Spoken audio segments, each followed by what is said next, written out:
guys, Kavya here. Welcome back to my channel, Kavya Edits. As you can tell by the title, today I'm back with another reading vlog. This is kind of a bittersweet reading vlog because in this reading vlog, I will be finishing the Sinners of Saints series by reading the last book of the series, which is called Bane. Oh my god, I'm actually really excited to read this. We met Bane in Scandalous, which was the book prior to this. He is Eddie, the heroine of Scandalous's best friend. So from what I know, he's a liar, a con, a thief, and a savior. And the girl he's supposed to end up is called Jessie Carter, who, she's part of a deal that he gets. I don't know. You know what? I have no idea what happens in this book. I'm going into this blind. I didn't get much from the back. All I got was, Jessie's she's boycotting boys. She doesn't want to do anything boy. But then Bane enters her life, and with Bane, Jessie's part of some kind of deal he has going on with someone. She's like collateral. Yeah, so we'll see how this turns out. I feel like this one might be something. Also, I'm gonna tell you if this book is, because I want to know, right? So if you don't know, there's 4 hot holes, right? Jamie, Vicious, Dean, and Trent. All 4 who've gotten books before. But Jamie, he got a novella called Defy, and I'm like, why give Bane a book and not Jamie? Like, I'm gonna read this book and I'm gonna tell you if I remember. I might not remember, but if I don't remember, that's my bad. But if I do remember, I will tell you if it was worth Bane having a book or if we just should have got a full-length Jamie book. Because, not gonna lie, because of me not getting a full-length Jamie book, I could never love Jamie as much as I love the other hot holes. Also, we better see the hot holes in this because I'm so used to seeing the hot holes in the previous books. I need to get my dose of Dean, Cole, please. And Vicious, and Trent, and Jamie. You know what? I need to see all 4 of them. I think we will because Eddie is Bane's best friend.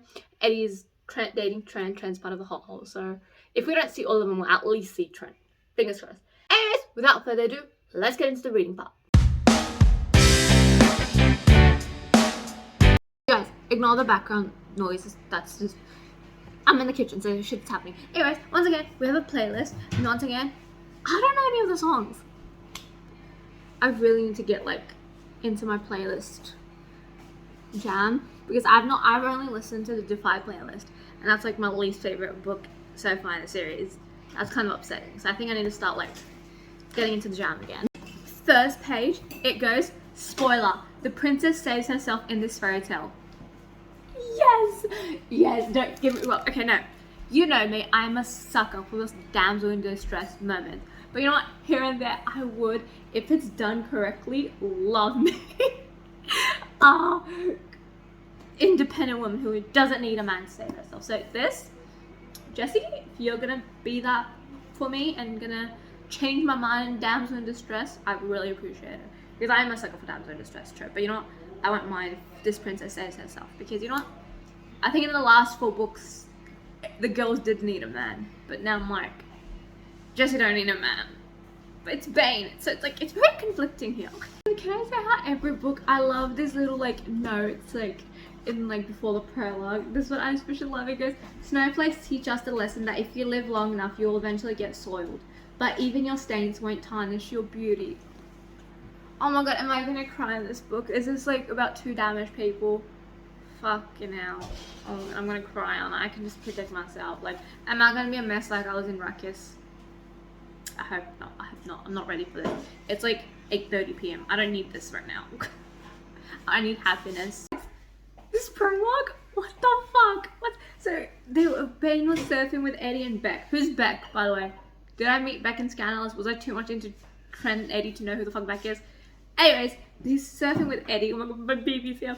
Anyways, and then he sees a girl and he sees a tattoo on her neck that goes down. My whole life has been pledged to this meeting with you. And he's taken by her. And he asks Beck, who is she? And then Beck goes, she's Jessie Carter. And she has a boyfriend. And she only dates rich bastards.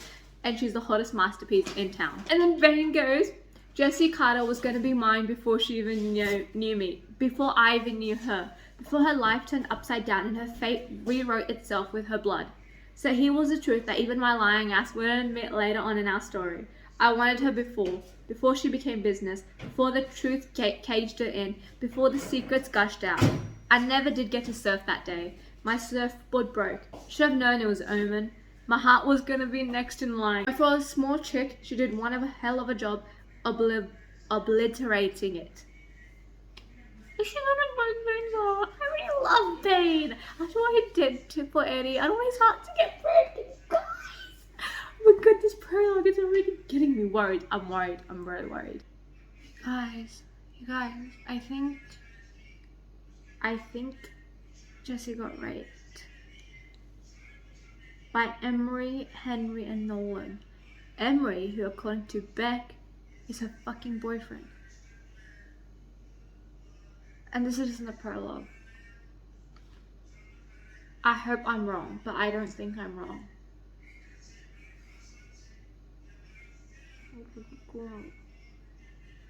I was not expecting this. They fucking better pay for this. If Jessie is her own hero, Jessie, fucking make this fucking space for me. I was not expecting. No one told me this. There's no trigger warnings. Okay, so if you are gonna read this, warning. There's sexual assault. Oh my god. She was, you guys. I just read the next line. She totally was. I swear, if those three get away with this, but Jessie's like, they're gonna get away with it because they're fucking rich. If that's the case, Bane? No, fuck Bane. Jessie?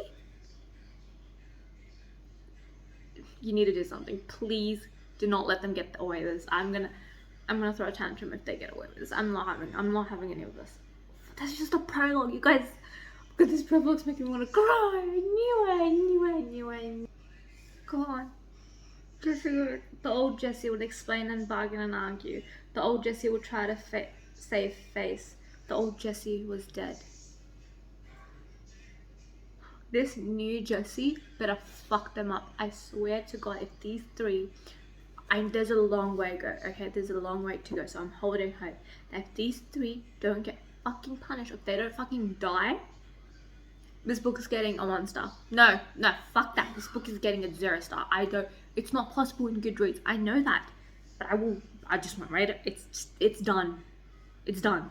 I'm telling you this now. You guys, chapter 1, and we got a vicious appearance. So Bane went to him, he goes, oh, I want to buy this land and I want you to help invest in making a shopping mall, but it's dedicated to surfing, like a surfing school, surfing shops and blah blah. But then Vicious says no, and he goes, I already have a mall, I don't want competition. But then he gives him a number to someone else, because he believes he gives him the number to someone called Darren Morganson. I don't know, don't care.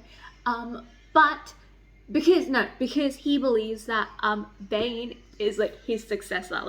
Bane is like him, they're very similar. And then Vicious goes to Bane, open the surf park, Bane. I dare you. It'd be nice to finally meet my match. Even Vicious knows. I feel like Vicious might be right. Bane might finally be Vicious's match. And at the end of this part, Bane goes, Baron Spencer thought he was going to war with me. He was about to find out that I was the war. Oh my god, Bane and Vicious head to head.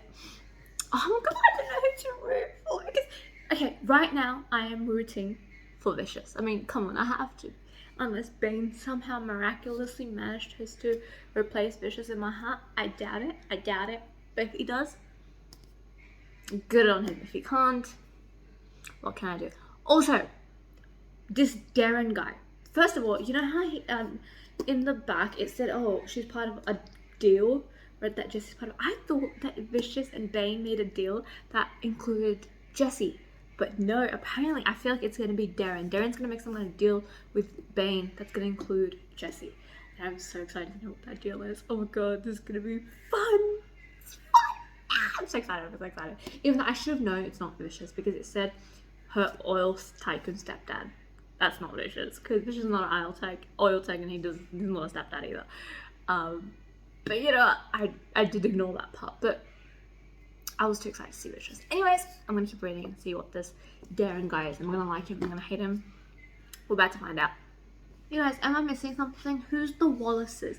Because Bane goes, Morganson lived in El Dorado, a gated community on the hills of Todos Santos, overlooking the ocean. The neighborhood was the home to the most of the heavily loaded brats in the town. The Spencers, Vicious, the Coles, Baby D, and the Farhills, Jamie, and then the Wallaces. What about the restaurant? First of all, and say, well, who the fuck is the Wallaces? Am I missing? Is this Jesse? But Jesse's Carter. Who's Wallaces? Am I missing something? Did I miss something? Am I being stupid? I can't think of who the Wallaces are. Well, I guess we're gonna find out. In this chapter. Chapter? I don't know. Okay, you guys, the deal Darren gave, he goes, I'll give you 6 million and I'll give you 3 million up front if you make a deal with me. And he goes, I've heard about you a lot, Bane. I was gonna actually find you and offer you this deal. He goes, I have a stepdaughter called Jessie. Jessie doesn't have many friends. She's been through a lot and she just needs someone, a companion. I want you to help her gain confidence back and and help her make some friends. To hire her for your cafe, though that she will have to leave the house every day. It'll be strictly platonic. Jessie is untouchable. She doesn't let people touch her. Humor her, court her, but don't touch her. Breathe life into her. So that's the deal. Oh my god, because after the prologue, obviously Jessie's not gonna let anyone touch her. Oh my god, is Bane gonna help her get out of the trauma, and then Jessie's gonna get out of the trauma and teach those assholes a lesson? Because if that's the case, give it to me. I'm ready for this. I'm ready. Okay, so Bane goes, I'll give her 6 months and I want to know her story. And Morganson goes, you want her story? And then he proceeds to tell Jessie's story to Bane, but we don't know the story. But at the end, all Bane goes is, fuck. That's how Bane knows now. Oh my god, this is gonna be such a painful story, you guys. It's gonna be, I can feel this story being the death of me. I'm gonna die. This story's gonna kill me. Oh my god. Guys! Oh my god. Eddie and Trent are married because, so Bane and Eddie are surfing right together, and then Bane goes, I followed her gaze and spotted her husband, Luna. No. He goes, I followed her gaze and spotted her husband, Trent, and his daughter, Luna, building elaborate sandcastles. They're married! If you don't know, in Scandalous, they got engaged. They did not get married. But Eddie did say she wants to get married. Oh my god, no! They're married! They're fucking married! You guys! Trent, Eddie just goes, I'm just a little dizzy. And then Bane goes, you look pale. I've read enough books, I've watched enough shows to know what this shit means. Is Eddie pregnant? Are we having a Trent Eddie baby? Luna gonna have a sibling? Luna technically does have a sibling, Theo, but oh my god. Also, can we just appreciate how Eddie calls Luna her daughter? She goes, hey Beck, my daughter is on the beach. Put your trucks back up, you creeper. I love trunks.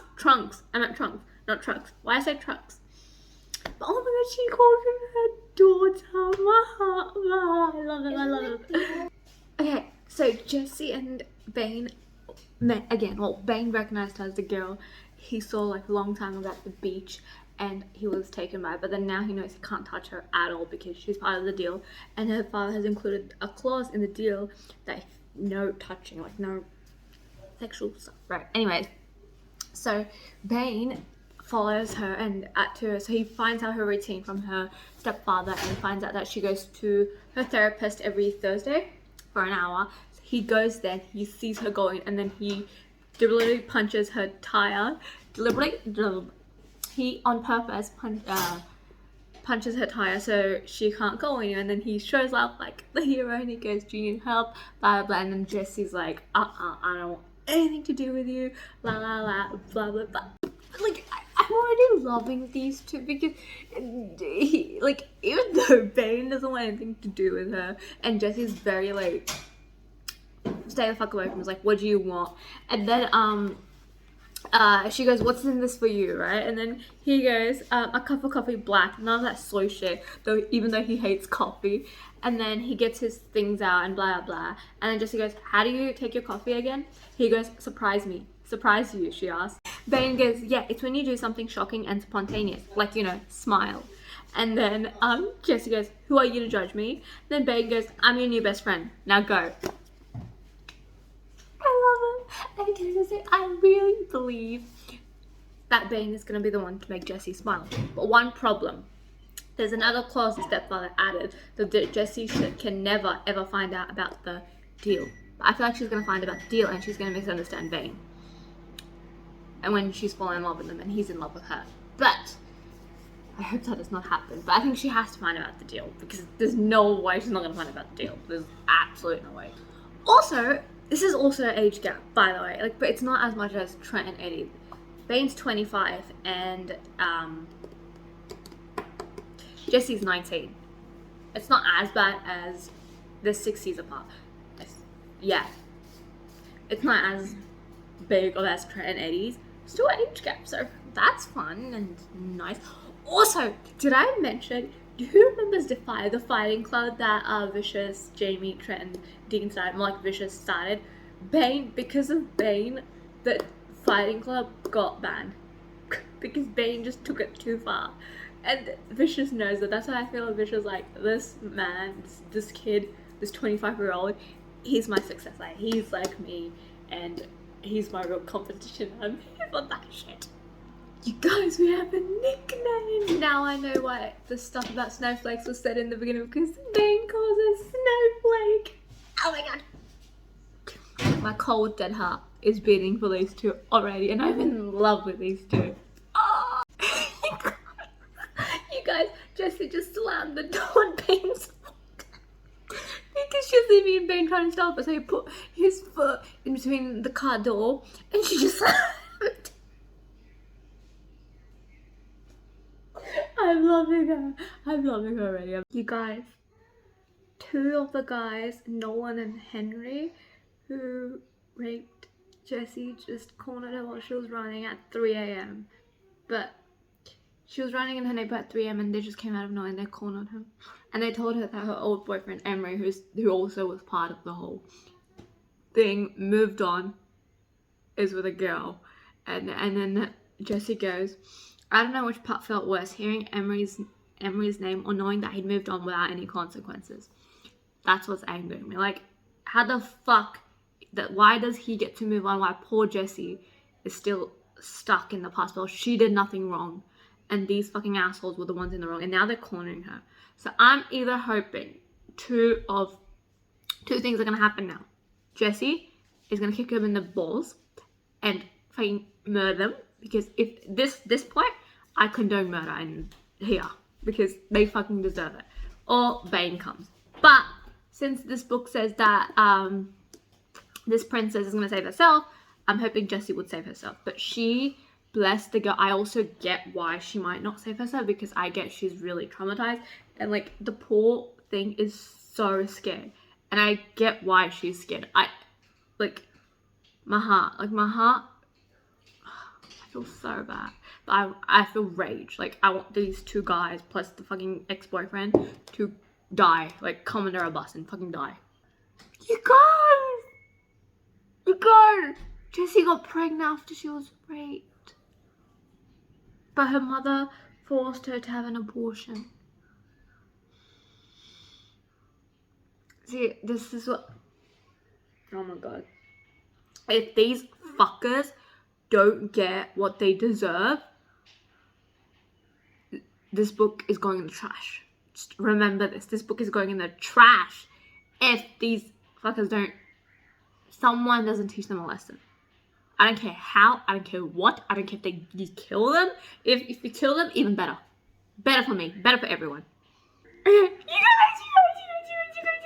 So one of the boys, Nolan, like grabbed Jessie by the shoulder, but before he could do anything, they heard a smash, and they looked and they realized that Bane has smashed his truck into the car that ran the bitchy girl who let the guys into the neighborhood, her, and now he's holding Henry in a headlock while glaring at Nolan.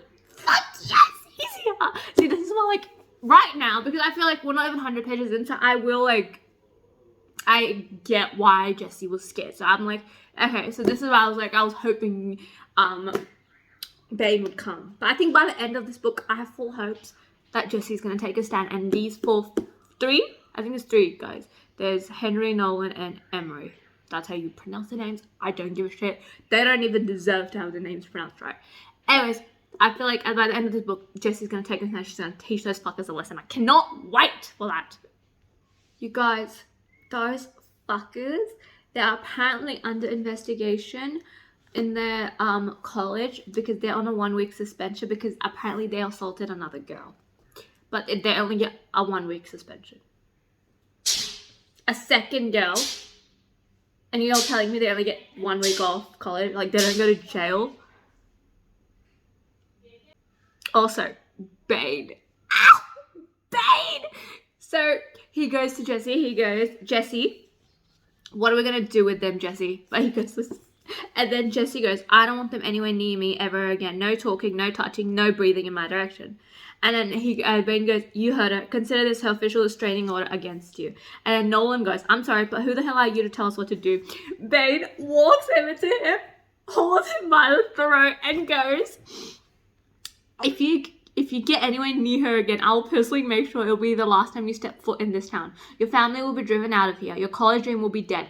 I will unleash every ounce of power I have in this town. I'll make sure your lives are a continuous Freddy Krueger-style nightmare. Fair warning, I'm very good at nightmares. I've lived a different life from yours, and I know what you rich can survive, and what you cannot. Ah! Ah! Fuck yes! Yes, babe! I love you. Marry me. Oh my god, Jessie goes to Nolan, you're a prick, and then he goes, and you're a slut. Just remember that when the town's bully replaces your ass with someone who isn't crowned with STDs. And then Bane fucking punches him across the face, and then when he's on the floor, he kicks him with his boot on the face, and I think he cracked his nose or something cracked, and I'm like, fuck yeah! Bane, do more, like, fucking kill them, like, murder them, and I will protect you, just kill them. I'm so happy, I'm so happy. I knew Bane was gonna go, I'm so happy,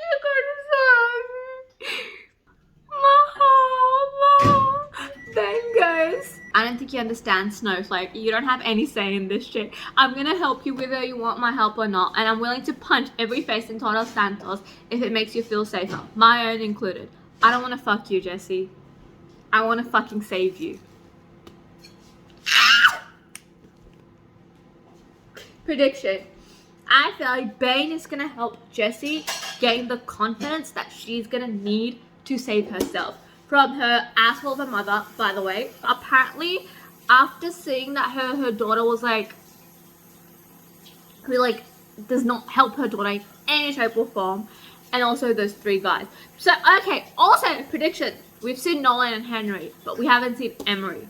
So I feel like when things are going to be going great for Bane and Jessie, Emery's going to come, either to apologize or to get fucked up.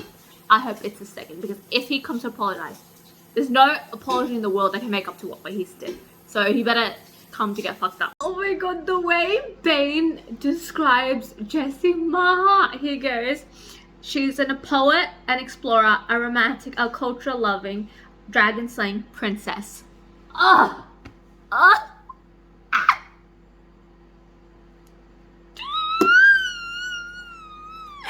I'm so happy. These children should be so happy. I feel like this book might be the most heavy, like deals with the most heavy topics out of all the other 5 books in this series. But I also feel like this book, Bane and Jessie, like, they might need each other the most out of all the couples. Make Dean and Rosie. So it might be between Dean and Rosie and Bane and Jessie, like which couple needs each other the most. Because I feel like Dean and Rosie need each other a lot, but I feel like they might, I don't think they're gonna top Dean and Rosie for me, or Dean for that matter. But as like the couples who need each other to survive, like I feel like they might be one of those couples, and I love one of those couples. I'm getting so excited, you guys. This book is making me so excited. I was very skeptical of this. I was like, why would we get a Bane book? Why can't we get a fucking Jamie full novel? But you know what? I'm kind of loving it. You guys, what the fuck? The actual story about what happened between Emery and Jesse is so much worse. So apparently, so also the Wallace. Remember, I'm like, who the fuck is the Wallace? Like, they're like, oh, this is where the Spencers, Coles, and Wallace lives. It's fucking Emery's house. Oh, because he's Emery Wallace. Ew, yuck. Anyways, basically, what actually happened to Jesse was Jesse had dated Emery Wallace throughout high school. Emery was your typical spoiled fucktard with too many money and zero grasp of what real life was about. The one with the right clothes, the right car, and the wrong friends. He loved the idea of dating the prettiest girl in school, a virgin no less. On the night his jackpot of a girlfriend had supposedly lost her virginity to him, Emery installed a camera behind the PlayStation to his room to record the whole thing. Only he never deflowered her. There had been no blood. There had been no signs of virginity being taken. Jessie Carter had been about as virginal as a used condom. And then Emery, because he felt betrayed, that a few weeks later he snatched her from a junction which he'd been standing, waiting for the light to turn green, driven her to a deserted alley with his best friends, and marked her forever.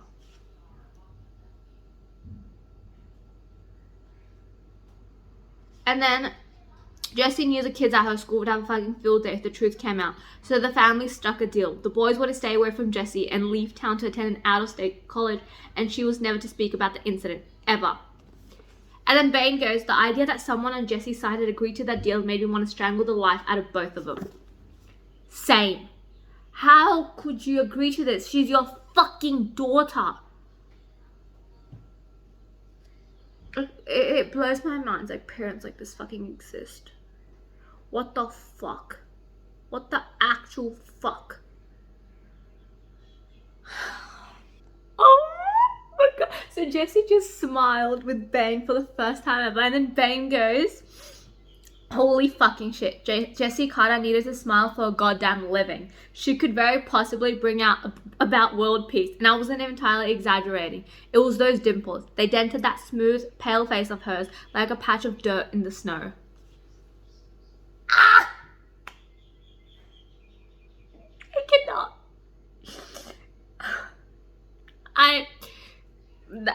I'm speechless. I have nothing to say. Pain, guys. She wasn't a snowflake. She was a snowstorm. Yes! Yes! It's happening, you guys. Slowly but surely. Oh, Jessie's gonna come back. It's not gonna be fully thanks to Bane, because I like to like to give Jessie the credit because she's strong enough to come back. But I feel like Bane's the one's gonna give her the push, because I feel like no one's ever given her the push to like fight back, come back, be the old Jessie. Bane's gonna be the one, and then Jessie's gonna fight against everyone. Oh my god, you guys. Sonia, so if you remember Sonia, who was Luna from Scandalous, his therapist, and at the end we realized she's Bane's mother, and she was also like Trent's kind of ex-fling. She was also raped, and that's how she had Bane. Oh my god. Oh my god. And then, oh my god, so when Bane told Jessie that someone really close to me has gone through what you've gone through, I thought he was just making it up. And I know it's bad, and I was like, oh, Bane, you're trying to make this up. But he wasn't making it up. Oh my god. What the fuck is wrong with this world? Like, what the actual fuck? I'm really angry. I need to calm myself down before I like pop up blood vessel. You guys, their banter, I'm already loving it. Also, turns out Jessie's also Russian, so there's that. But Pam told her that she doesn't need to learn Russian because she's never gonna go to Russia. Bane goes, Pam is an idiot, and I'm like, I agree. So for a long time, all Jessie's felt is depressed, sad, and that's all. But for the first time, Bane's managed to make her feel something else. Guaranteed. It is anger, but it's progress. And for the first time, she sat in her car, she let out a scream, and she goes, it felt good. I felt alive. I'm like, it's working! Even though Bane and her had a fight, right? And it wasn't like cute, but it was like they were both trying to get under each other's skin. And I'm like, it's working. Like, Jessie's Jessie opened up about things she's never opened up to. She opened about the rape and stuff like that. And I'm like, oh my god, Bane's tactic is to get under her skin, which is working. She got angry, which is good. Now she needs to be happy and free and just fuck Emery and his fucking assholes of a friend. Hale, who's Bane's business partner, he just came over. He goes, oh, I see you've been going out with Jessie, and he called Jessie a whore. And oh my god. And then Bane got fucking pissed, and Bane goes, one more about Jessie Carter, Hale, I dare you. I don't want you anywhere near her. Consider this a warning, not as a business partner or a friend, but as an enemy. We clear? Even though Jessie called him a criminal and a whore, and that did not sit well with Bane, so he's angry with it. So he told, when Hale asked, oh, what's Jessie to you? Bane goes, a toy. But then Hale started talking a bit more shit, and then Bane goes, don't talk a shit. Don't say a word about my girl. Even though he did not say my girl, but you know, he's feeling it. I'm feeling it. We're all feeling it. So currently Bane and Jessie are in a maze, right? So after 2 days, Bane and Jessie didn't talk. So Bane finally decided he's gonna go to Mrs. Belfour. I think that's her name. Yeah, so her house, because where Jessie tells her she likes to visit. Also, Jessie's stepfather told her this is where Jessie's gonna be right now. He goes there. Mrs. Belfour tells him that Jessie's in the maze. He goes in the maze. He gets lost, but then he goes he starts talking, hoping Jessie can hear. He goes, I like getting lost. You like the thrill of it. I get it. I have the same thing with ink. It's the endorphins. Everyone chases their high. And then he finally hears some more than others. And then I go, see, I knew you wouldn't pass up a chance to talk shit about me. And then Jessie goes, really, Bane? Mrs. Belfour too? And then Bane goes, I'm not poking your senior friend, little Miss Sass.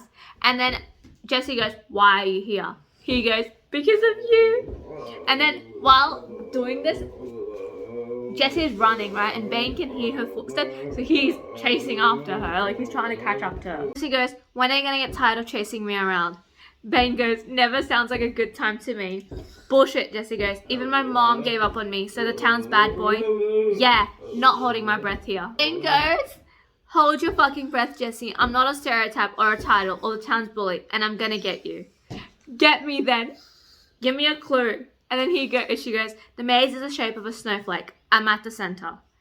It was, Bane goes, that was an odd coincidence. Then I remembered her tap. My whole life has been pledged to this meeting with you. Maybe it wasn't. Maybe she really was my Antoinette. I did not pronounce that word right. I do not give a shit.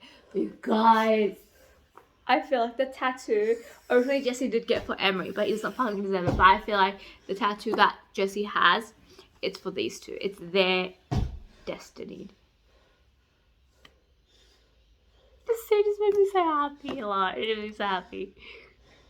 Jessie asks, are you really looking for me? Bane goes, nah, I'm taking a lengthy stroll in a stranger's maze in the middle of the fucking summer because sweating my own body weight is a favorite hobby. Then Jessie goes, bless her, no one else ever did, and I've been coming here for 2.5 years now, sometimes for entire days. And then Bane goes, I sucked in a slow breath, ignoring the fact my blood had migrated from my dick to my head, and now I was angry. Where the hell were her parents? That's what I'm saying.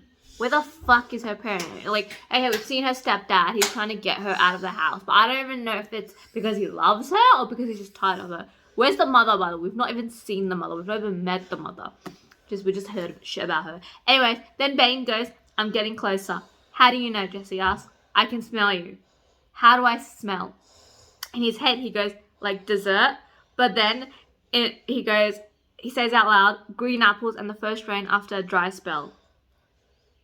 And then Jessie goes, cider, wood, and cinnamon. Huh? Bane goes. And then Jessie goes, that's what you smell like? And then Bane goes, I don't think you were ever close enough to notice. It's a strong smell, Jessie goes. Bet it smells delicious, Bane goes. And then Jessie goes, it does. Why are these two so adorable, you guys? I cannot. You guys, Bane goes, I was hunting her. Bane goes, I was no longer chasing her. No, I was hunting her, waiting on her, knowing the pounce would never come, knowing no amount of tall stacks was going to make up for the damage I was about to create. And I'm like, is it necessary to create damage, Bane? Why not just help her, but like also fall in love with her and like just be there for her? Don't create any damage. Also, the deal is for only 6 months. He has to spend 6 months with Jessie, and I'm like, there's no way in this 6 months you're not gonna fall in love with her. There's absolutely no fucking way. I refuse to believe. So we finally met Jessie's mother, Pam, and I fucking hate her. Bane hates her, and I hate her. Fucking, she's trying to get Bane to sleep with him. Her. Him. Whatever. She's trying to sleep with Bane. She goes to Bane. Oh, and then when Jessie comes down, Jessie was upstairs getting her dog's leash because they're going to the vets together because Jessie was scared, so Bane's like, okay, I'll come with you. Bless him. Anyways, she goes, then she comes and she goes to Jessie. So Bane, Senko, huh? At least now we know you're my kid. And then Bane goes, is there a problem, Pamela? She goes, you tell me. I just want to make sure your intentions for my daughter are nice and pure. I would like to discuss your relationship with Jessie privately. And then Bane just goes, tomorrow afternoon. And she goes, perfect. I'm meeting you at your cafe. And then Bane goes, bitch knew everything worth knowing about me, apparently. And I'm like, what the fuck? Is she gonna be a problem? Is she gonna be like, try to like, be a problem for them? Because if she is, I don't care if she's not gonna be a problem or if she's gonna be the best mother. I hate her. She can go like, you know the drill. Did I mention that I fucking hate Nolan? Because I fucking hate Nolan. Apparently he slept with Pam. When? That was before that, and it was when him and Jessie were friends. What the fuck? What the actual fuck? Oh my god. Oh my god. So, Bane sat in Jess's car, right? They're going to the vet together. And then, Bane goes, her scent hit my nostrils and sent my head tipping back against the seat. Ever been punched in the face? I had, plenty of times. The first few seconds, you're disorientated. Not really sure what time of the day it is. Where you are. That's what Jessie smelled like. Like a punch in the fucking face. And honestly, women should find a way to bottle as perfume. Very powerful stuff. And then Jessie goes, what are you so happy about? And then he goes, green apples and fresh rain. Because that's what he told her she smells like. Oh my god. Also, she's at the vet's, right? And Bane can see her head through the glass and he can see how uncomfortable she is. And he goes to the reception, I need to get in there. And she goes, why? Then he goes, because he doesn't know. And then she goes, doesn't know what. And then his head goes that Jessie isn't like the rest.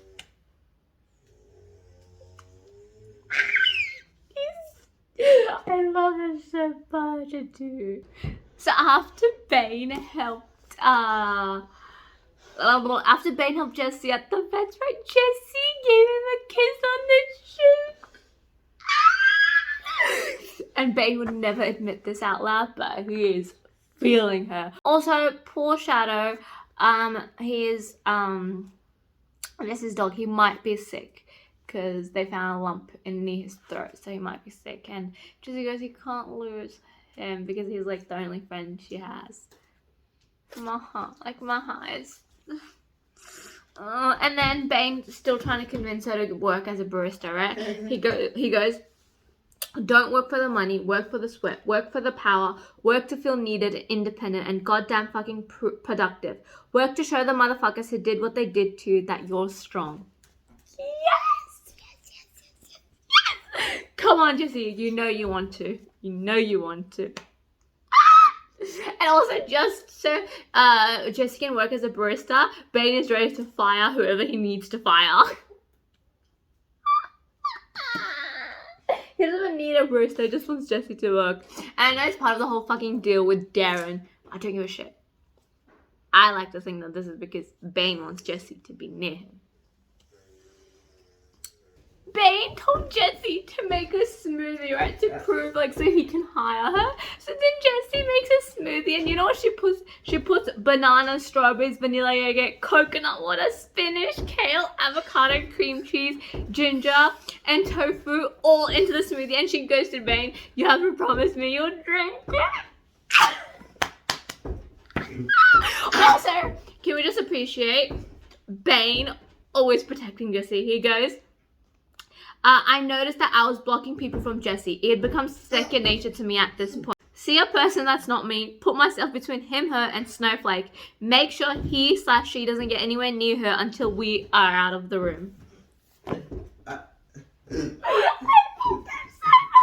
I love how he's bringing the fun Jessie back, and I also love how protective he is of her. Guys, can we appreciate how Bane does not give a shit about Pamela? If you don't know, Pamela is Jesse's mother who's trying to sleep with Bane.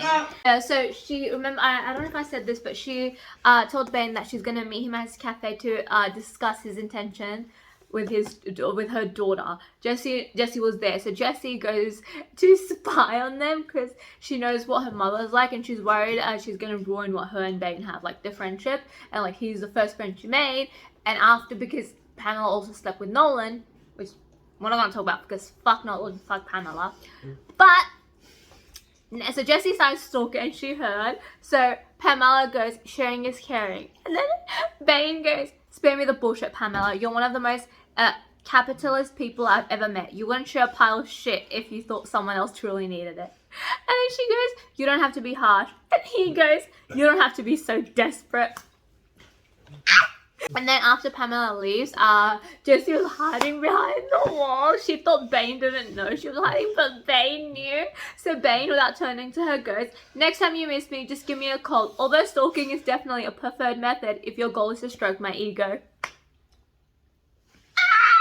I love him so much. And then those two go to eat ice cream together. But then when Bane asks her, she goes, people will think it's a date. And then he goes, remind me who cares? She goes, I do. I have a bad reputation. He goes, mine's worse. She goes, wanna bet?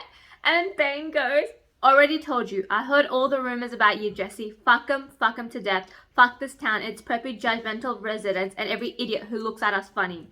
Don't you get it? We're the outliers, the rejects. We're free to do whatever the hell we want, because it won't matter. We'll never fit in here, so we don't have to try. We're liberated from all this bullshit. They can't hurt you if you don't give them permission. So don't. So after they get ice cream, she goes, about us holding hands in the vet's clinic. He goes, yeah, wasn't thinking about it. And then she goes, no, I was wondering if we could do this again sometime. Not like the weird Cab City or anything. I just want to know that I can. And then he goes, yeah, sure. You want me to surprise you or just do it? She goes, surprise me. And then she goes, we reached the end of the promenade and waited for the light to turn green before we crossed it. His palm found mine, but he kept looking at the traffic light like nothing was happening. All bored and indifferent. Okay? He whispered under his breath. Okay.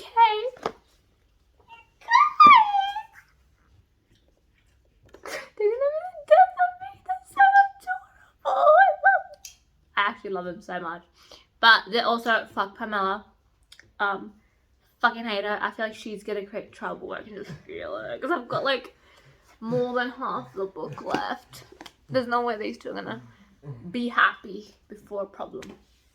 You guys, stand them the way he told fucking Pamela. He goes to Jessie's house to see her, right? Because it was her first day and he wasn't at the cafe because he doesn't want to be near her because he's feeling things he shouldn't be feeling. But now he feels guilty for not being there for Jessie on the first date. So he goes to her house and he knocks on the door, but Pam ends up opening the door instead of Jessie. He goes, is Jessie around? She goes, maybe, in like a little seductive way. And then he goes, I wouldn't fuck with me, Pam. And she goes, but I would. Like, I would fuck you. But then Bane goes, I want your daughter. Like, I want your daughter. And then she goes, you're kidding me. He goes, fucking wish I was, but I know better than to go after her, so don't worry your little head. At the same time, I'm never gonna dick you. Not in this lifetime. And probably in the next one. Probably not in the next one. So do us both a favor and pretend to be a decent mom. That is Bane. I love him so much. Also, then he goes up to Jesse's room without listening to anything, right? So he just goes, he knocks on the door and Jesse opens it and he goes, I drank her face to the gap. She was beautiful. It nearly hurt to see. I dated a lot of beautiful women. I fucked a ton of them too. No one was pretty the way Snowflake was. Everything around her faded like a poem with burnt edges. She was the lyrics inside it, so focused and sharp. Ah, the way these men describe their woman. When's someone gonna describe me like this, honestly? You guys, Bane just asked Jesse out for a dinner date.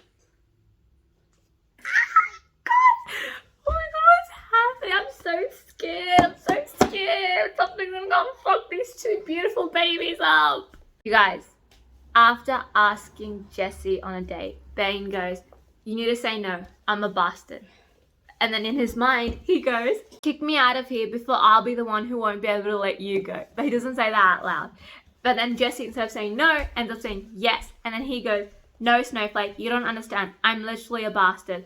My sperm donor was married, but not to my mom. Of course, it wasn't her choice. She was brutally raised by her, and I'm the constant reminder of that. I have his hair, his eyes, his lips. I have his height and his build. I've never met him, but I have a feeling that if I did, I would tear my fucking limbs apart just to make sure I'd never be capable of doing what he did to her. That's why the tattoos and the beard. That's why I'm hiding. I don't want to be him. Understand? My fucking babies. They're both... Obviously, Jesse more than Bane. Like, there's no... But they both have so much inside them. And I feel like how they're slowly opening up to each other. It's so adorable. And then Jesse really... She goes... That's why you said my story was personal too. That's why you said she couldn't be saved. That's why you don't want to sleep with me. And he goes, among other reasons. Look, you're not a tragedy to me, okay? You're a person, an adorable, talented, funny, hotter than fire person. But that's the thing. I can't touch you. I won't touch you. As long as we keep this shit platonic, we'll be gold. I just can't have this on my conscience. I don't want... See, this is what I don't want them to make promises. Oh my god, we'll be platonic. We'll be this. We'll be that. When both of them clearly know they both want each other. But I know why Jesse's holding back, and I know why Bane's holding back. Bane's got $6 million on the line, while Jesse obviously has got her trauma to deal with. But it's just... I don't want them to make stupid promises that they probably won't keep. What probably? They definitely won't fucking keep. You guys, Jesse and Bane are dry humping each other. Bear this in mind, they are out, like, in the doorway of Jesse's room. So, Darren or their mother could see them. But Jesse goes to Bane. I don't care what your father did. He is the bastard, not you. And you're the only man I'm not afraid of. You make me feel brave, powerful. You make staring at myself in the mirror without flinching slightly easier. And I want to, Bane. I want those things I read about in the books. So by all means, kiss me. No, Bane goes. But Bane is struggling. He wants to kiss her so badly. But then he's like, where the fuck is he supposed to get the $6 million from? He wants to break the contract, but he doesn't have the money to pay Darren back because he spent a lot of it. You guys, before things get too heated between Darren and not Darren, between Bane and Jesse, Darren came and interrupted them, right? And then so while Jesse went in the toilet, him and Bane started talking about the deal, and then Jesse, while they were talking, they didn't realize Jesse came, so Jesse comes up to me, what's yours? You guys, I think she might, because according to Bane, she looked pissed. Oh my god. I think she heard. I think she knows about the deal. Oh my god, she's gonna miss it. Wait, this quickly? Oh my god, you know, that's actually really good. If she knows now, then she can, like, I don't know, her and thinking no problems, like, in the future. Because I feel like we still have to deal with Pam. We still have to deal with Emery, because Emery hasn't showed up. Nolan and Henry have. So the ex-boyfriend needs to show fucking catch up. We need to deal with that. So it's like, it's too much. Also, Vicious needs to come back. Because in the beginning, there was a Vicious and Bane chapter. So I feel like Vicious, it has to end with Vicious and Bane. Like, make some kind of deal. It has to. Or like Surf City getting built. And Vicious coming is like, yep, you're my successor. I was wrong. Jesse didn't hear it. Jesse just heard Bane go, it's mine. He was talking about the money. And Jesse goes, what's yours? And Bane just makes some bullshit up. I'm just, at this point, I just wish Bane would tell Jesse the truth about the deal. Just get it out there and just like, I know it's part of the deal to not talk about the deal with Jesse, but it's just like, just fucking tell her. And then maybe she can like talk to Darren. It's like, you're gonna give us $6 million to Bane and we're gonna get married and live happily ever after. Hopefully that does happen. Like, because I feel like all the previous hot holes, I haven't said that word for a while because I miss them. Anyways, the previous hot hole books we read, he's not a hot hole, so I'm not gonna bet, like, previous books we read, they all got married and had kids. Like, so I want this because they all have one book. So I need, by the end of this book, like, at this epilogue, to be a few years later when they're married and have kids. Because I need that. Okay, guys, Bane just told, so Jessie showed Bane her tattoo, and then Bane goes, saw it before. She goes, you did? He goes, at the beach a few years ago, red bikini, cherry patterned.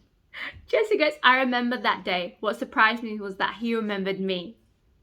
And then Bane goes, I was going through some shit that got me thinking. On the break of stopping the whole escort bullshit for a hot second, I thought that quote was aimed at me. I've always been a Pushkin fan. Well, actually, my mom and wannabe stepdad, they were never actually married, liked him. They're like mega Russian. Anyway, it seemed like a sign, like the universe was screaming something at me, and I didn't speak the language. I was gonna hit on you, but then you crawled into this pasty fuck's arm, and I realized it wasn't a sign. It was a big fuck you from God for thinking I could be something else, or someone else's. Bane! But in the next word he speaks, you guys, it hit me. He goes, you're poisoned, sheltered, yet you're no Snow White. Wanna know why? Jessie goes, why? He goes, Snow White waited for the prince. You'll be the one saving yourself in this story. Bane's belief in Jessie. I want to cry. I just love him so much. I love him so much. I do. Jessie goes to Bane, you can be my sword. Bane goes, I'm afraid I would wound you if I'm not careful. Oh, you guys, these two are gonna kill me. I'm gonna die. These two are actually gonna murder me. Like, what is this shit? These slow burns are fucking killing me. The last two books, Scandalous was kind of a slow burn, yeah, I guess they took their time. Like, they didn't get to like right till the end, but it wasn't really a slow burn. They both had attractive. No. I don't know, but this feels like a slow burn to me. Is this a slow burn? I feel like this is a slow burn. This is definitely slow because they're still not together. I'm like halfway done, nearly. Guys, after avoiding Jessie for days, Bane finally goes to his cafe where Jessie now works to see her, where he hears Jessie talking to Gail, one of her co-workers, who works there as well, and they were talking about Hale. Bane heard them talk about Hale. If you don't know Hale, he's Bane's business partner / frenemy. Like, they're not really friends, but they do business together sometimes. But Bane is not a fan of him, and apparently he flirted with Jessie, and Bane's not having any of it. Like, he's mad. Also, though he wants Jessie to be independent, he's so scared, bless his heart, because he knows once Jessie goes into the real world, like, fully, she's not gonna need him. And he's like, he wants Jessie to not, like, to stay in the picture, and in his mind, she can only stay in his picture, as he calls it, if she needs him, right? And it's like, I feel so bad, because Jessie, even if Jessie doesn't need him, if they are in love, Jessie will want him in her picture, and they both can be in the picture, but none of them are gonna fucking confess, are they? Because I wanna die.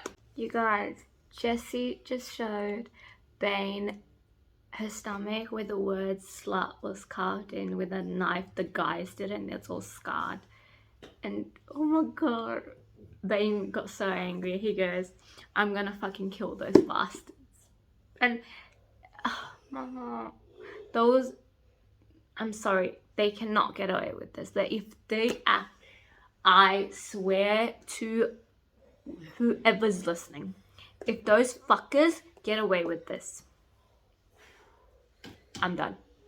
I am done. You guys, Jessie thinks Bane doesn't want her because of her scars and her tragic story. Then Bane goes to her, I want your ass. Happy? Want it with the scars, with the fucked up tragic story, with every fiber of my body. I want to fuck you and own you and bruise you and save you. But I can't do any of those things. Why? Because you'd hate me afterwards. And that's a fact, not a speculation. Mark my words, for reasons I can't tell you right now, fucking you will break you and ruin me. And I may be a bastard, but I'm not the fucking villain. I will also like to point out, now they're in the storeroom, right, of the cafe. Jessie just took off her pants and her underwear. That's all I have to say. I don't know what's going on in that girl's mind. Do you know? I'm gonna read the next chapter, guys. They're in the storage room still of the cafe dime, and Jessie's seducing Bane. I don't know how I feel about this because Bane is saying no, but Jessie's saying she's ready, and I'm like, okay, but Bane's saying no, yeah, you're ready, but then I'm like, but I want them to, but morally, is this correct? No, it's not, because Bane is saying no. But at the same time, Bane does want Jessie, but the only reason he's saying no is because of $50 million. So at the same time, like, what's wrong, what's right? I don't fucking know. But then, okay, so anyways, Jessie goes to, Bane, do you want me? Want you? Bane asks. I'm way beyond want. I'm somewhere between need and desperate, and I don't like that place, Jessie. I don't like it at all. See, he wants her, but... So what Jessie's doing, I'm like, is she doing both her and Bane a favor, or is she like... I don't know how to feel about this. I'm so conflicted. You guys, Jessie just goes... It was when he showed me his weakness for the first time that I realized I was already halfway in love with him. With us, that the only thing I needed to push me off the edge into the arms of complete obsession was for him to just touch me, feel me, claim me.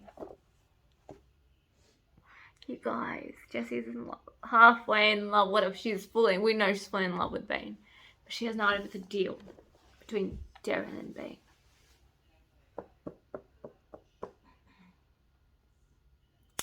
Also, I feel like they might be able to have sex, but that's beyond. I really hope they don't, because that's another problem. Okay, they don't end up having sex, which kind of glad, but they did something else, but I'm not going to talk about that. I want to talk about this. Ready? So, Bane goes to Jessie. The queen is the most powerful piece. Don't let the pawns bring you down. Jessie goes, I wanted to ask him if he was my king, but I knew how to play chess because I knew how to play chess very well. But the answer was crystal clear to me. Roman Bane Protenko was my knight. The piece of the chess game that needed to be moved sooner than the pawns, the bishops, and the queen. The piece that could have saved me had he just approached me on that beach that day he'd seen me with Emery. The day Emery had pulled me close and whispered into my ear, for my next trick, baby, I'm going to take your virginity.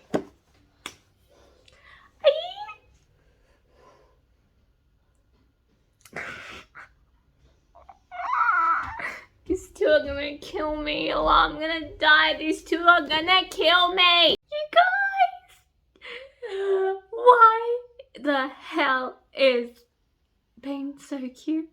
He just got his mum, and he took his mum to shopping to buy a gift for Jessie's birthday. Oh my god, oh my god. And I'd like to point out they're not even dating. They're not even dating, and he's making so much effort. I love it. Oh my god, it makes so much sense, you guys. Okay, first of all, I just know, from Scandalous to Bane, it's been 7 years. Okay, it just mentioned here.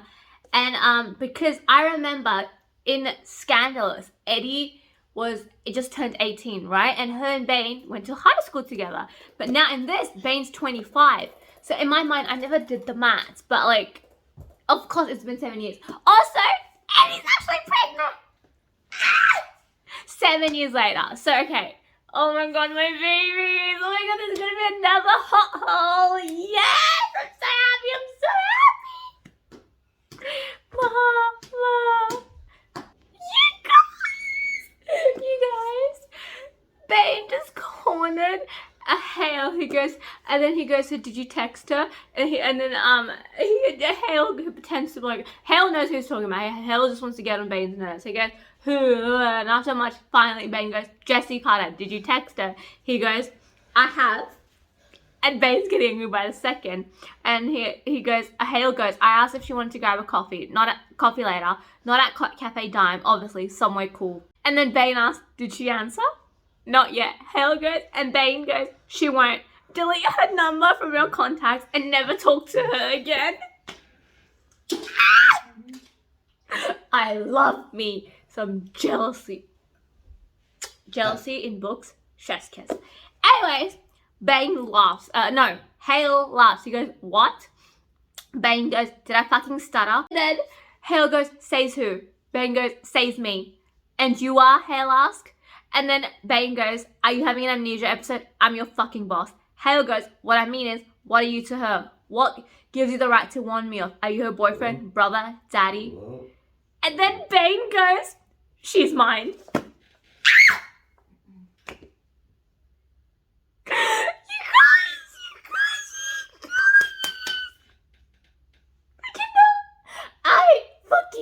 Cannot.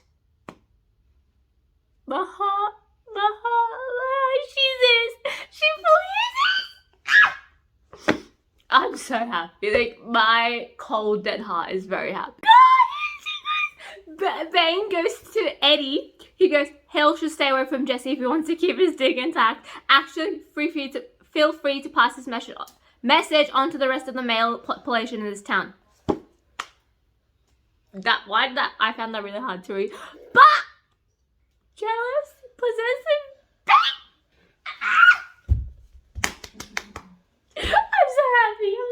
I'm so happy. I shouldn't be, because this is not good. He's getting jealous over her, but she's not even his. Like, let's be honest. We ain't together. Technically, he has no rights to be doing this. But he still is, and I'm like, I'm eating it up. I should not be. This is wrong. But it's a book, so it's right.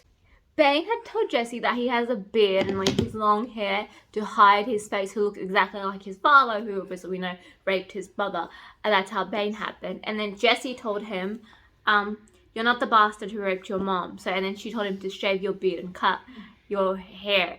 And I think he finally did it. He finally did it. Oh my god, you guys, they're both healing. Slowly but surely, they're both healing, and I'm here for it. But I've got half of the book left, and I just know shit's about to go down. Shit's about to fucking go down. You guys. Bane cut his man bun and shaved his face for Jessie for her birthday. Jessie goes, it dawned on me, he shaved for me. Last week, I was standing here in my room telling him to shave. So he had. It stopped hiding for me, gifting me the most important thing in the world on my birthday. His acceptance of who he was and from whom he came. My heart,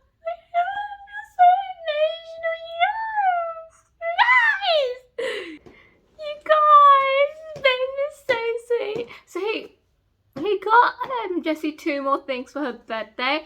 First thing, a snow globe, because he called it a snowflake, with a labradoodle puppy inside. One that looked exactly like her dog's Shadow. And the second thing he got her was a wetsuit. So you'll never not do something because of the scars they left. Never. You'll surf, you'll live. Also, Bane asks her, why don't we report them? Why the fuck are they not in jail right now? They were 18 when it happened. And then Jessie remembers Pam's voice in her head. The case is closed, Officer whatever. Nothing to talk about anymore. Let's go, Jessie. Pam made a deal. I will bet whatever you want me to bet. Fucking Pam made a deal with...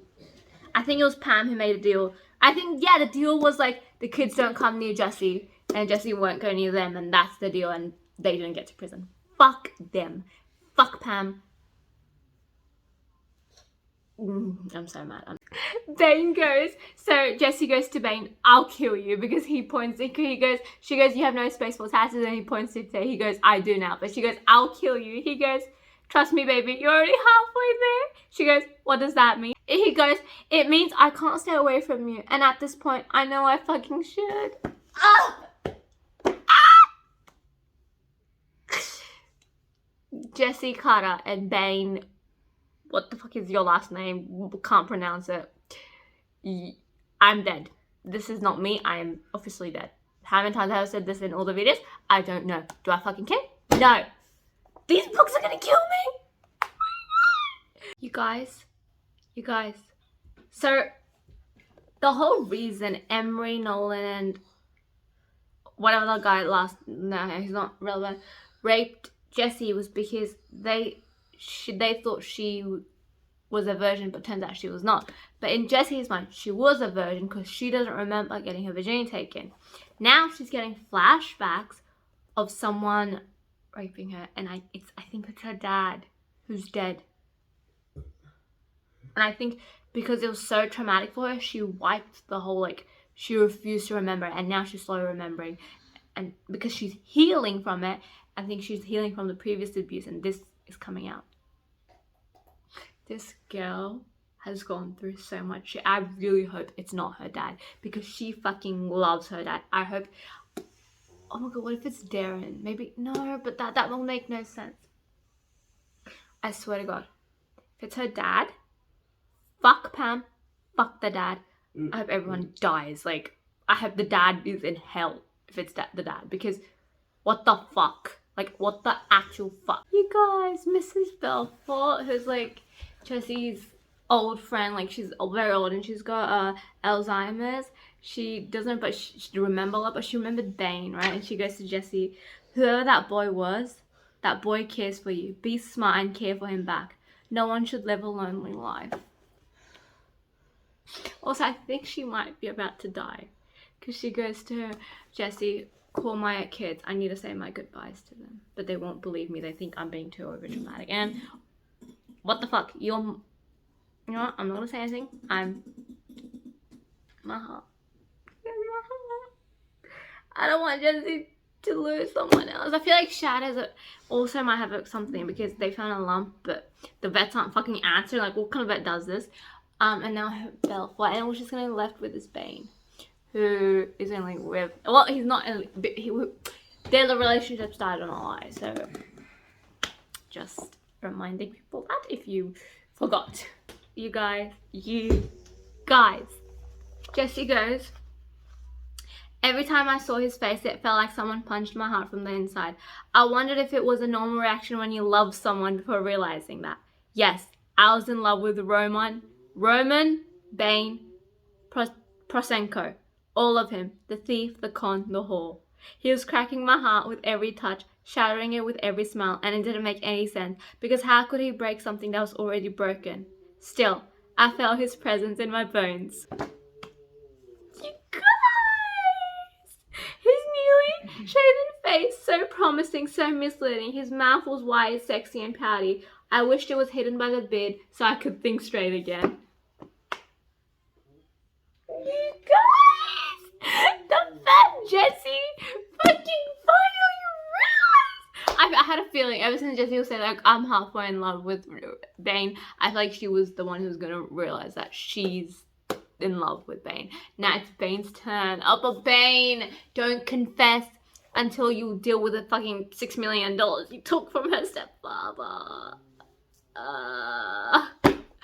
Once again, Jesse goes, kiss me. Bane goes, you kiss me. Jesse goes, why? He goes, because I need you to be proactive about this shit, Jesse. I want the old Jesse baby. Ah! The one who made decisions. The new one just won't fucking cut it. Then Jesse goes, I swallowed hard and realized that I was looking at the man I was in love with. The man who was set to ruin me. It was in that moment I realized that I survived many things, but Roman Prosenko was probably not going to be one of them. Yeah, I don't know how I feel. I feel dead inside. I feel like I'm dead.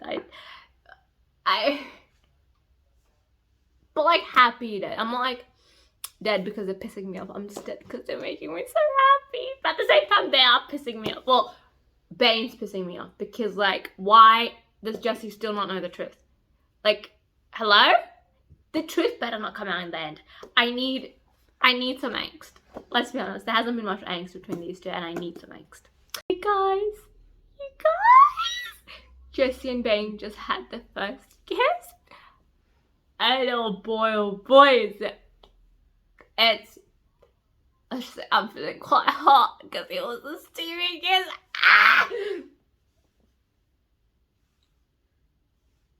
Yep, I'm speechless. Bane asked Jessie, will you go surfing with me tomorrow morning? She goes, maybe. Will Eddie be there? And then Bane goes, who the fuck cares about Eddie? Maybe she will, maybe she won't. She's married and irrelevant. You're my girl. Ah! Oh my god, you guys! He called her his girl. They're too happy. I know authors, okay? These two are too happy, especially when I've got this much left. There's no way something or someone is not gonna fuck this up. I can feel it. I can just feel it, and I'm not ready. I'm not okay. I am physically not okay, you guys. Jessie goes, I'm your girl. And Bane goes, not to be messed with, not to be touched. So what's it gonna be? She goes, I'll surf with you tomorrow. He goes, that's my girl.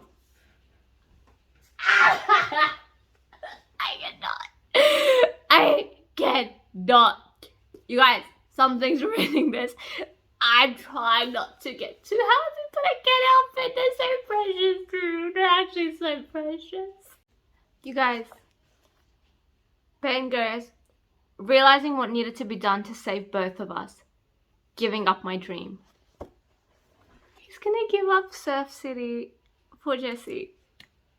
I don't know how I feel about this. Don't get me wrong, I'm a hopeless romantic and I would love someone to give up their dream for me. But then I feel like in the long run, right, if someone who's like giving up your dream for you, right, and it doesn't work out or like they're miserable with you, they're gonna fucking resent you. And I don't want Bane to resent Jessie. I don't want this to happen.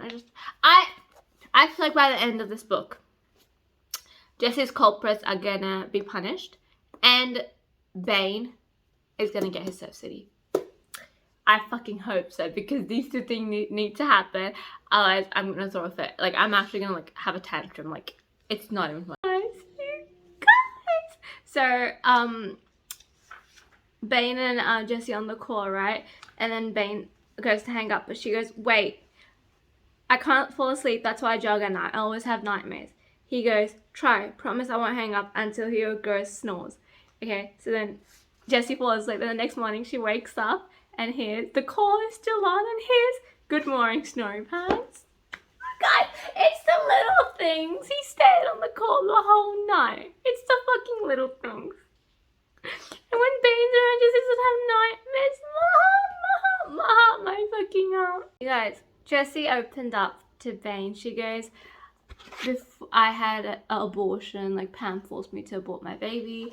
And then she goes, I was raped before this, but I don't remember it.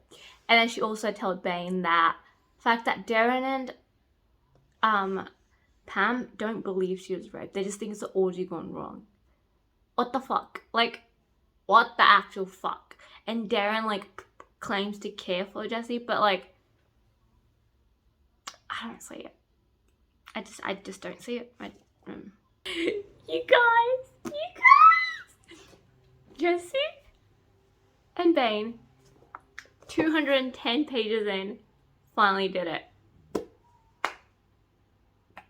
They finally did the fucking deed. And let me tell you, it was not like... So in the previous books, right, they were all like lusty and they were like lovely and kind of making love, but no, this... Oh my god, it was fucking angry sex. It was so hot.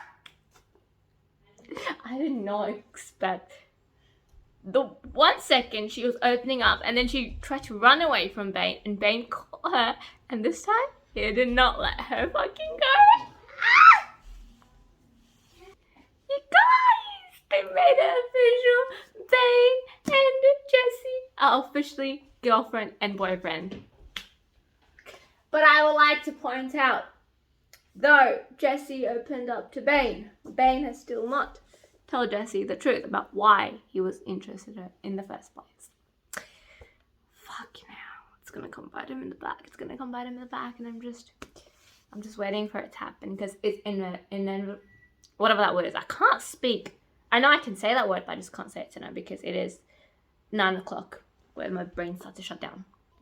You guys, I want to fucking murder Pam. Pam knew that Shadow, who is...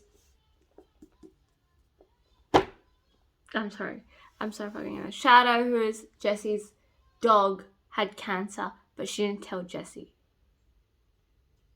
And now Jesse's dog, Shadow, is dead.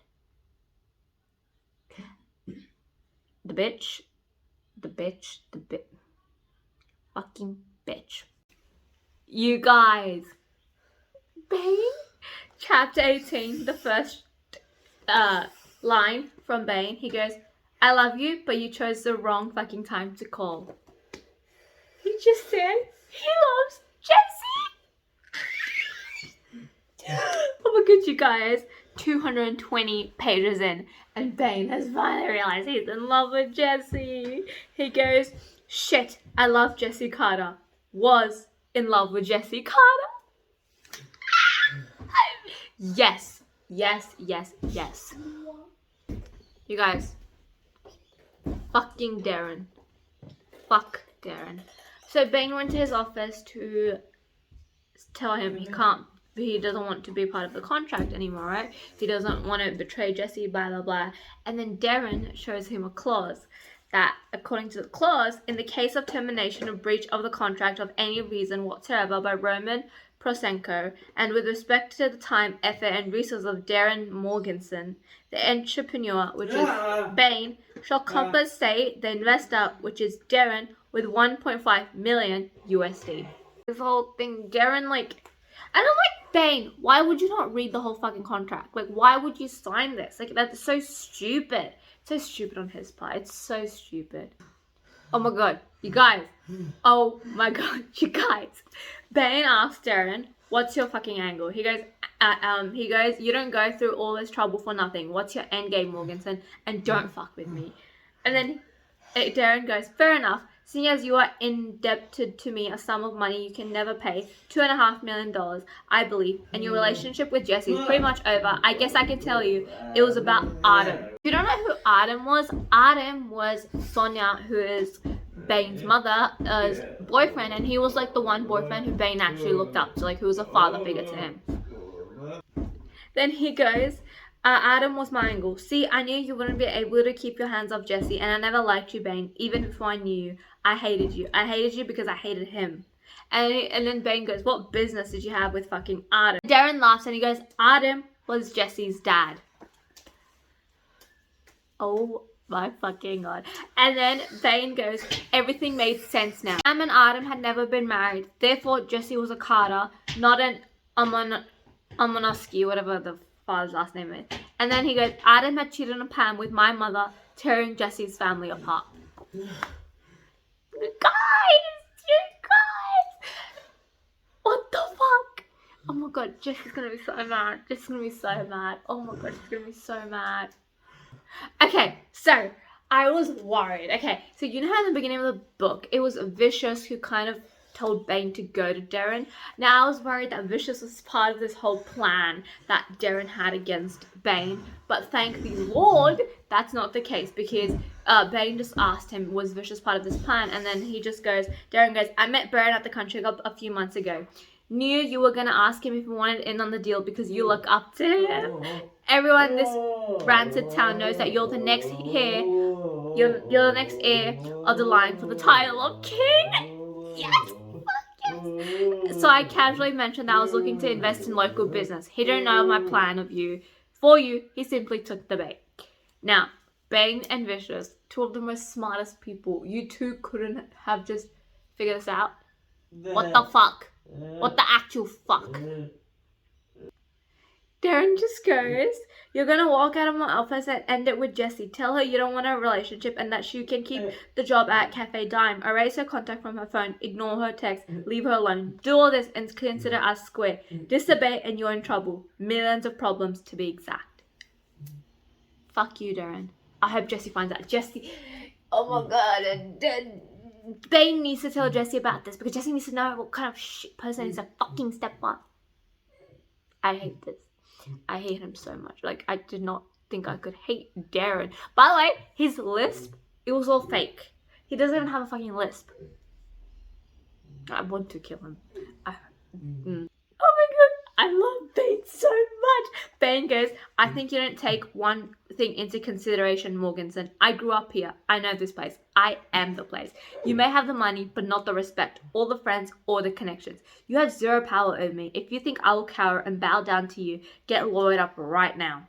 You messed with the wrong motherfucker, Darren. Oh my god. So he refused to break up with Jessie. But I feel like that's going to come bite him in the back. I just don't feel like Darren's going to give up this easily. And I feel like Bane's not going to give up this easily. I feel like things are about to get messy for poor Jessie. That rhymed. And I did not mean it to rhyme. Oh, look at you guys. I love Vicious. So, the community that Jessie lives in, it's a gate-closed community where Vicious, Dean, and Jamie's family also live, right? But so after Bane retired from the escort business, right, because he stopped being, because he got switched with Jessie, like he doesn't want to cheat on Jessie. One of the women who gave him the card changed all the locks because she was a bit vindictive. She was like, nah, she was upset. And then as Bane tried to trespass, Vicious comes out. And Vicious agrees to give him a lift to Jessie's. Oh my god, I love him. And then he lights a joint and gives it to Bane. At the beginning of the book, Vicious refused to take a joint from Bane, claiming they were strangers. But now he goes, no longer strangers. And then Bane goes, I think I'm in deep trouble, Baron. And then Vicious goes, good. That means there's someone in your life that's worth the risk. Bane and Vicious, mentor, mentee, whatever the fucking thing. Yes, I love it. I'm here for it. I need it. Oh, you guys. So Bane finds out that Shadow's dead, right? So then he takes Shadow and Jessie. Then they bury Shadow and they have like a little funeral for him. And Jessie gives a eulogy. I'm not ready for it. I'm not ready for this to like fall apart because it has to, because realistically there hasn't been a conflict between the couple. There has to be. There's no way they're not gonna have a major conflict. Like, I'm just waiting for it. At this point I'm just like, I know it's gonna come, just get over and done.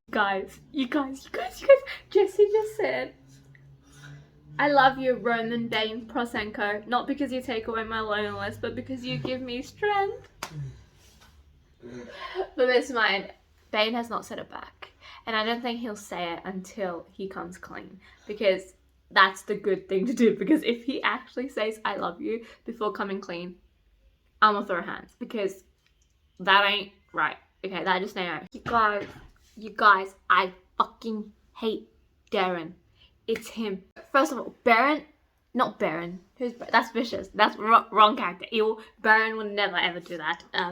Not Vicious. Anyways, first of all, so once she goes visits Mrs. Belfour, her friend, right? Darren ends up cornering her, and then he tells her all about Bane and the contract, but he's a fucking liar. He tells her about Adam and Sonia, but he goes, I ran a check on him to make sure he wasn't as dangerous as they said. And I found out that, sweetie, Roman is your stepbrother. Adam had an affair with Roman's mother. Thing is, Roman is not Jessie's stepbrother. They are not related. They would never marry. Nothing happened. Roman is someone else's. Why is he fucking lying? And Jessie goes, why did you marry my mother? Why? You don't even love her. Hell, you hardly ever speak to her. Why do we live with you? I don't even acknowledge your existence most of the time. Why do you interfere with my life? Why would you hire Bane and a private investigator? Why, Darren? Why? Then he goes, because I love you. Jessie thinks it's a daughter I love you. But something in me tells me it's not a father-daughter love. the fucking old ass bitch is lusting over Jesse. The fucking motherfucker needs to die. And at the end, Jesse has an outburst, right? And he slaps her. He slaps her. And when Jesse gets in the car, she goes, Darren hadn't had a lisp and he smelled of vodka. The smell that she's been remembering in her flashbacks of whenever someone, when she was a child, was raping her. It's fucking Darren. Oh my god, this bitch needs to die. This bitch needs to die. Take Pam with. The therapist is also in with Darren. That bitch needs to die as well. Along with Emery and the shit. They all need to leave Bane and Jesse to the happy ending, please. I just read the chapter and Jesse remembered what Darren did to her. All I'm gonna say is, fuck Darren. Darren needs to die. And Jesse doesn't deserve this, like, twice. It happened to her twice. She needs to tell Bane. She needs to tell Bane or herself. She needs to go to the fucking cops. She needs to fuck Darren's life up. I do not care. Darren does not deserve to live after this. Like, he needs to die. There's no question asked. Like, oh my god, you guys. It's like disgusting. The guy. Fuck him. Like, actually, fuck him. Guys, Bane found out that Jesse knows about the contract, but she doesn't know that she remembers Darren, like, I don't want to fucking say it. It makes me want to puke. But anyways, he sits out of Gail. All night he sits outside Gail's apartment, hoping Jesse would talk to him, but she doesn't. But he texts her. He explains himself and whatever. He goes, I had no idea about your father, blah blah blah. And then he goes, you mattered. You matter. You're the only thing that matters, Snowflake.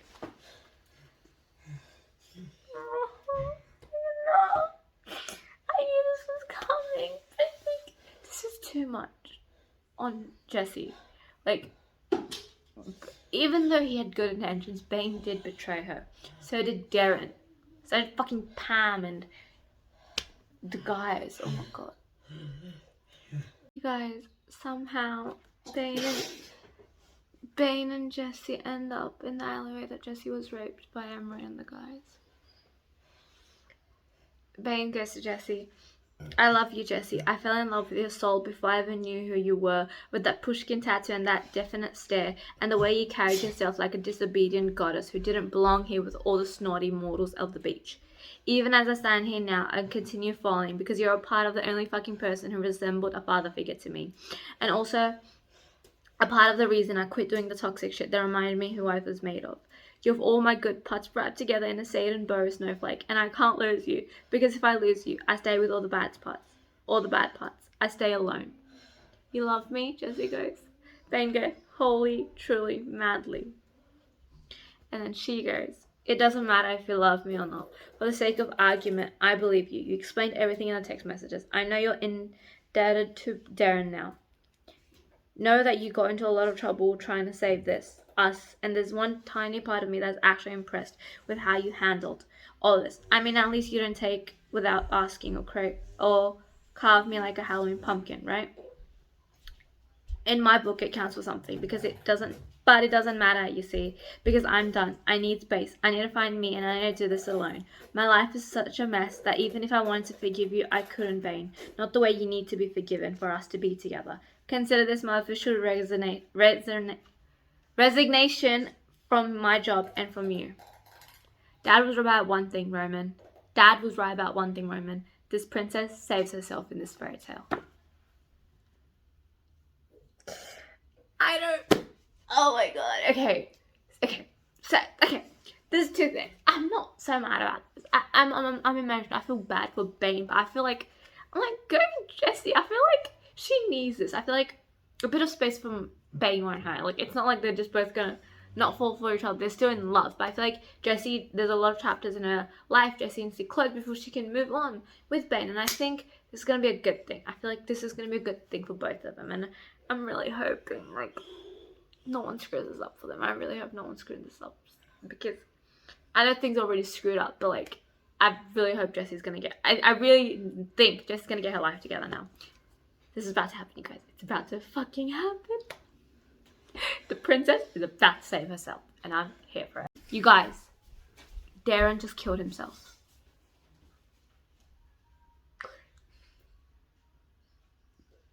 going to this book, no one told me there was rape, let alone suicide.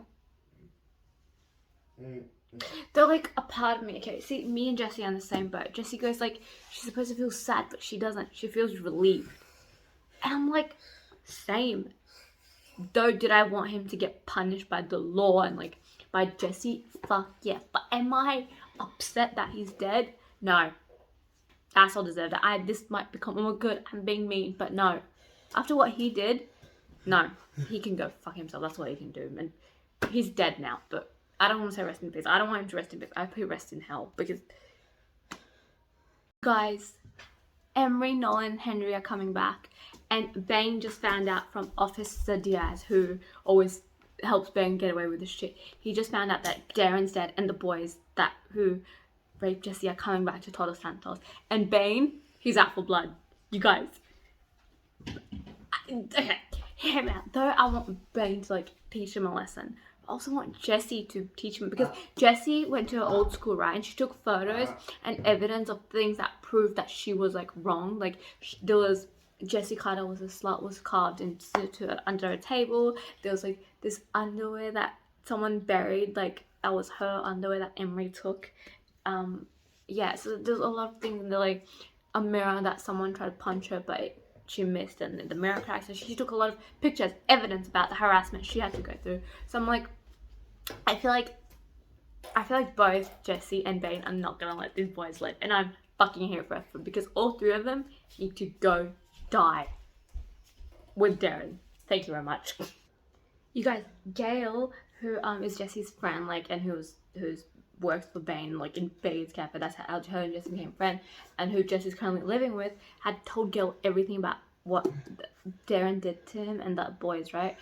She knew that, so she thought Jessie told Bane, so she accidentally revealed to Bane that Darren was the one who raped her, and now Bane is so mad. Bane is so mad, but Bane can't do anything because Darren's already dead. But I'm happy Bane knows. Like, I feel like I wanted Bane to know, so like he could feel like Jessie needs him. Well, no, Jessie needs his support. She doesn't need him per se to save herself, because I feel like she's gonna do that herself. But I feel like she needs him in her corner. I feel like she does need that, because I feel like you always need someone in your corner. My heart's breaking for that girl. Like, she's been through some shit. Anyway, you guys, so Officer Diaz told Bane that the boys are coming back to Todos Santos for one of their schoolmates' birthday. Then we move on to Jessie's point of view. She manipulated Ren, who was the queen bee in high school, and who also knew, but like bullied Jessie into throwing herself a birthday party and inviting Emery, Nolan, Henry, and everyone else. Jessie! Bane doesn't know this, but it's because of Jessie the guys are coming back. You guys, queen shit. She's gonna expose them. Also, because before dying, Darren gave Jessie a letter, which whatever, I don't have in me to feel sympathy for the man, but he also gave her a bag of evidence from the night that whatever happened, like, she has everything she needs to take those guys down, and it's gonna happen. It's fucking happening. Oh my god, I'm so excited. I'm so fucking excited. The guys are screwed, and I'm here for you guys. So Bane came to Jessie. He informed her, he didn't know, but Jessie already knew this, but he told, Henry, Nolan, and Emery are coming back, blah, blah, but Jessie goes, don't touch him. I'm fine. He goes, fill me in, I want to help. She goes, no, you're not helping me, I'm gonna save myself. And he's like, he's so turned on, and now they're kissing and having against Gail's door. I'm not gonna fucking question it, we don't question it here. And then Bane goes, I'm here for you, Snowflake.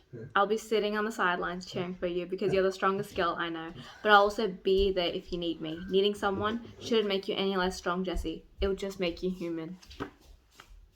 And I feel like, though I want Bane to be there as backup, like, right, yeah, because with Bane there, I feel like it's me personally, it's not Jessie, I will feel safe because he's Bane, and like, he's like, after Vicious, he's probably the scariest person in Todos Santos. It's like, don't mess with Bane and his girl, or don't mess with Jessie and his guy, and her guy, not his guy, but you know what I mean.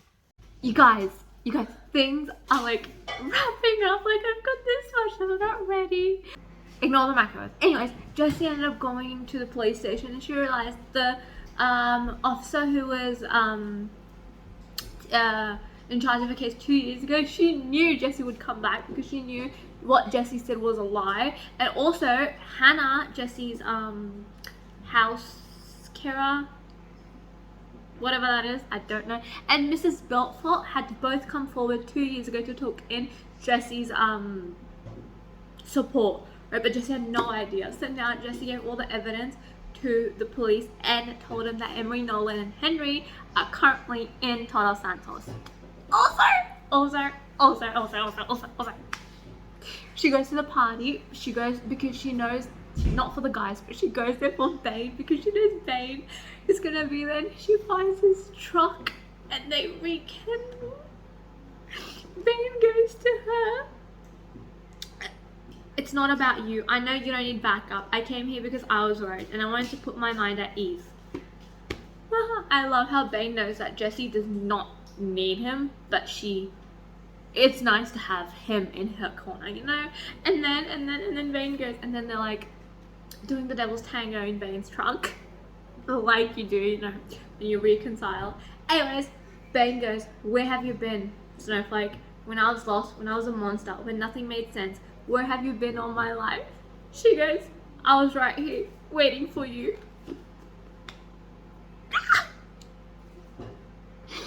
These two are gonna be the death of me. Like, they're gonna kill me, you guys. They're gonna actually fucking kill me. Guys, justice is fucking served. The cops are here. The cops have arrested Emery, Nolan, and Henry. Thank the Lord. Also, these 3 lines, they hit you hard. Jessie goes, the princess's sword was bloody, but she refused to tuck it back in. She wanted to leave a trail of their misery behind her, so they could always find her. Just gets the fucking assholes are so screwed, and I am here for it. I love it. We love it. See, now this book is not getting 0 stars, because if you remember at the beginning, I said I'll give this book 0 stars if those fuckers got away with it, but they didn't. I'm here for it. Guys, I'm so happy. Bane made Jessie meet his mother. If you don't know, his mother was the woman that Jessie's father was having an affair with. And I'm so happy Jessie doesn't blame him. Jessie just goes to her. Jessie goes to Sonia. Thank you for loving my father when my mother couldn't. And I'm so happy because those two are the most important women in like Bane's life, and I needed them to like get along. And I'm so happy they get along. I love them so much. You guys, I just finished the last the last chapter of Bane. Now all I have to read is the epilogue, but justice is served. Jessie identified Emery, Nolan, and Henry, and they're fucking behind bars. I'm so happy. And then at the end, Jessie runs into Roman's arms, right, and she laughs and cries at the same time because she's crying, like, because it's a huge wrench. She's laughing because she's finally free. Like, obviously she's not, obviously it's gonna stay with her, but like, the people who wronged her are like out of her life, and she can finally live. And she goes, I couldn't help but feel that justice had been served, that the princess had won, and that somehow she'd even got her prince. I'm so happy. I'm actually so happy for them. Oh my gosh. I got epilogue a year later. Oh my god. I'm so excited with this. You guys. Jessie's pregnant.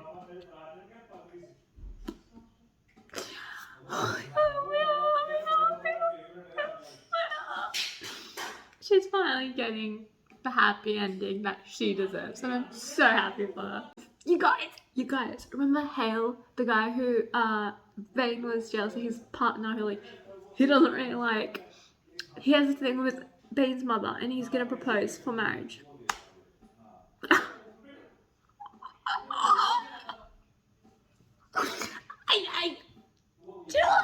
I'm not gonna say anything. I'm happy for Sonia because I feel like, especially in Scandalous, I love Sonia and I loved her in Bane, and I'm like, and after finding her backstory and in Bane, I loved her more. So you know what? Go for it. I'm actually really happy for Sonia. You guys, I just finished. I just read the last one. I'm done. So Eddie and Trey had the baby, but I don't know what gender is or what its name is, so there's that. Also, Bane proposed to Jessie, and Jessie told him that they're having a baby. I'm so happy. In the last line, Bane goes, I think we need matching ass tattoos. She goes, why? Do you have another cool story? He goes, yeah, you.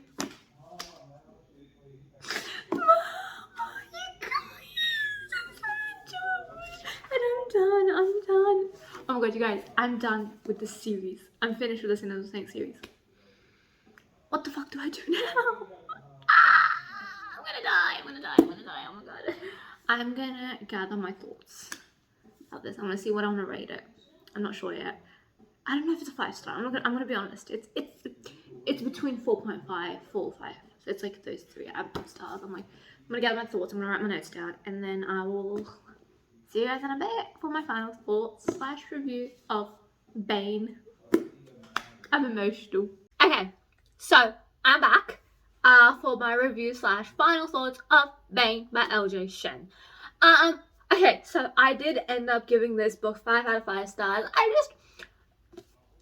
don't know, I just felt like it deserved it, because I'm trying to think, oh, what was it about this book that I didn't like? And except obviously Darren, Henry and Nolan, there wasn't much about this book that I didn't like. Like, I absolutely ate this book up because I loved it so much. So that's why I ended up giving this book 5 out of 5 stars. Let's move on to why I gave it 5 out of 5 stars.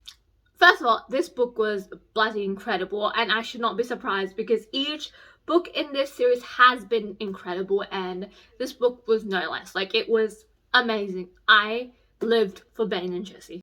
However, if you are just to read this book, I would check trigger warnings. This book does deal with rape and suicide. So before getting into the book, you search those trigger warnings or search trigger warnings up, because this book does deal with that. I was not prepared for this. I knew it would be dark because obviously the Sin of Saint series, it isn't like a rom-com, it's a dark romance, but this one's a bit on trigger side. So yeah, so if you're gonna read this, make sure to check trigger warnings. One thing that I loved about this book, that it didn't follow the path that love can fix everything. So like, because especially when sexual assault is involved, I don't like in sexual assault that, oh my god, because we're in love, we're gonna fix the freaking world. No, that's not how it works. And I really enjoyed that fact that this book didn't do that. Instead, it allowed Jessie to fall in love with Bane while at the same time healing herself. Like, she didn't need Bane, but Bane was kind of a catalyst to help her in the right path, which I really appreciated it. When we talk about Bane, Bane is amazing. Bane treats his woman so respectfully, whether that's his mum or whether it's Jessie, and it's amazing. It's bloody amazing. I love how he's so respectful of Jessie. He doesn't, even before he knew Jessie personally, he decided not to pay attention to the rumors, and like, he's so respectful in everything he does with Jessie. He always asks for her consent, always make sure she's comfortable before doing something with her, and it's amazing. It's heartwarming. Overall, this book was amazing and I enjoyed it so much. Therefore I gave this book 5 out of 5 stars. And with this review, my review ends, and it also means I have completed the Sinners of Saints series. Now let's move on to the ranking part. Where do I rank this book? I need to think about this. I haven't thought about this, so I've got all my books here, so let's think about it. Be back in a jiff. Okay, so as you know, with me reading Bane, this means I have officially finished the whole Sinners of Saints series, and this is a bittersweet moment. I absolutely adore this series. Overall, as a series, it's a 5 out of 5 stars. These books are amazing. I love everything about these books, even though there's one book in here that I'm not a huge fan of, but regardless, I love this series with everything I have. It is a 5 out of 5 star series altogether for me, and we'll definitely be going back to it in the future. Ranking wise, there's 5 books, so we're gonna go from number 5 to number 1.